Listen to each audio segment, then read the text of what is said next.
அஸ்ஸலாமு அலைக்கும். Hi friends, Friday mini vlog பார்க்கலாம். இன்னைக்கு வியர் பண்றதுக்கு saree தான் எடுத்திருக்கேன். முதல்ல எல்லாம் வெள்ளிக்கிழமை வந்தாலே saree தான் வியர் பண்ணுவேன். இப்போ கொஞ்சம் வருஷமா எப்பயாவது தான் வியர் பண்றது.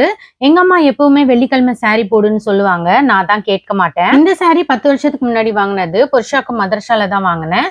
அங்க எப்போதும் எந்த துணி வாங்கினாலும் கலர் போகவே போகாது. கேரண்டியா வாங்கலாம். பாக்குறதுக்கு தான் ஸ்டோன் ஒர்க், ஆனா லைட் வெயிட்டா இருக்கும். இந்த கலரும் சாரியும் எனக்கு ரொம்ப பிடிக்கும். வெள்ளிக்கிழமைனால கொஞ்சம் வேலை அதிகம் தான். வீடு பேர்கிட்டு தொடச்சிட்டு வீடு வாசனையா இருக்கிறதுக்கு ஊதுபத்தி ஏத்தி வச்சுட்டு நமாஸ் படிச்சு முடிச்சுட்டு சுரகாஃப் படிப்பேன். சுரகாஃப் வந்து வியாழக்கிழமை ஈவினிங்ல இருந்து வெள்ளிக்கிழமை ஈவினிங் வரைக்கும் படிக்கலாம். உங்களுக்கு எந்த டைம் ஃப்ரீயா இருக்கோ அந்த டைம்ல படிக்கலாம். எனக்கு நமாஸ் படிச்ச பிறகுதான் டைம் கிடைக்கும். அப்பதான் படிச்சு முடிப்பேன்.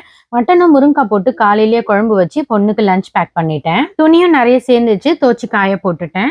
ஈவினிங் டீயோட பிஸ்கெட் வச்சு சாப்பிட்டுட்டு காஞ்ச துணி எல்லாமே மடிச்சு வச்சுட்டேன். இந்த குழம்புக்கு சப்பாத்தி தான் செஞ்சேன். சப்பாத்தி மாவு கலக்கி 1 மணி நேரம் கழிச்சு சப்பாத்தி செஞ்சோம்னா ரொம்பவே சாஃப்டா இருக்கும்.